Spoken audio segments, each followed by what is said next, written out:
Vamos aos arremates finais aqui no vídeo 5. A gente já viu a curva de aquecimento, olha. Então vamos dar uma rabiscada aqui nessa curva de aquecimento aqui, né? E observe só, eu tenho aqui a temperatura de fusão, ou se você preferir, ponto de fusão. Depois eu explico por que é ponto e temperatura. Eu tenho aqui a temperatura de ebulição e aqui o ponto de ebulição, que é a mesma coisa, né? Temperatura de ebulição. E isso para a água. Não esqueça de que esses valores aqui são para a água, né? Então, abaixo de 0, a água está sólida. Entre 0 e 100, a água está líquida. E acima de 100, a água é vapor. Certo? É vapor.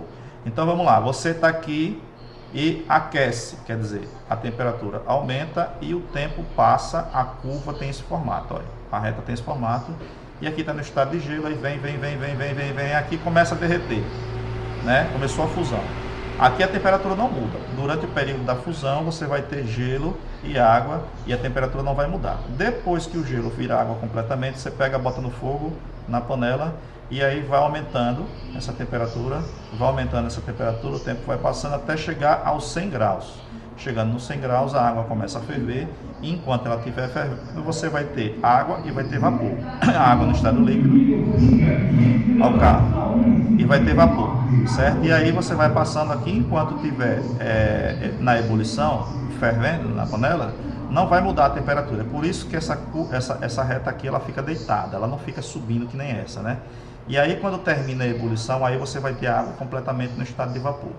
Isso aqui foi um aquecimento, olha, aquecimento da água. E no resfriamento, observe que a temperatura que ocorre as passagens vai ser a mesma. Olha, aqui você tem a água no estado de vapor, aqui você tem a água no estado líquido, nessas temperaturas aqui, certo? E aqui você tem a água no estado sólido. E aí você tem aquele vapor que fica embaçando o vidro do carro no tempo de chuva, né?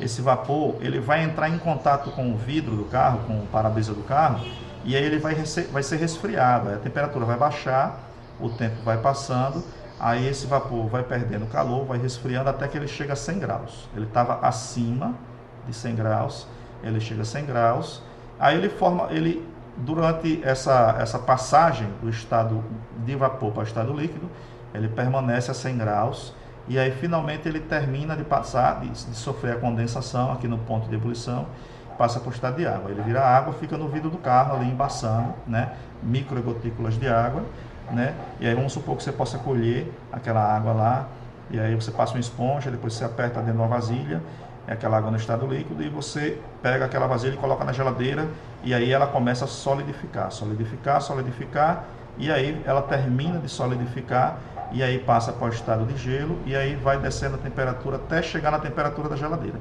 Então eu tenho aqui a curva de resfriamento e tenho a curva de aquecimento. O que é que você tem que observar daqui?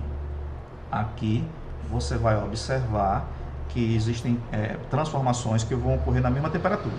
Olha, a fusão vai ocorrer na mesma temperatura que a solidificação. Como é que eu sei, professor? É aqui a reta, olha, mostrando aí. É 0, tá vendo? Esse grau aqui, essa temperatura daqui é 0. Então, a fusão, ela ocorre na mesma temperatura que a solidificação. Então, se você tira o bloquinho de gelo da água, ele vai derreter a 0 grau. Se você bota a água, os bloquinhos dentro do congelador para virar gelo, ele vai congelar a 0 grau. Mas aí, depois que ele congela, ele continua baixando.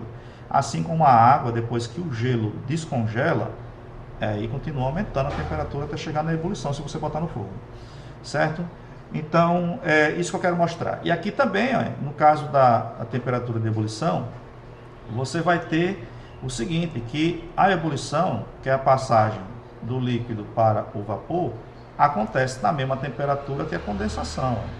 Que a condensação vem aqui até chegar no 100 graus. Então essa temperatura daqui que não está representada é esse mesmo 100 graus daqui. E aí quando ocorre a condensação, que é a passagem do estado líquido, o estado de vapor ou gasoso para o estado líquido, acontece na mesma temperatura que é 100 graus. Aqui era isso que eu ia mostrar. Agora vamos para talvez o último vídeo.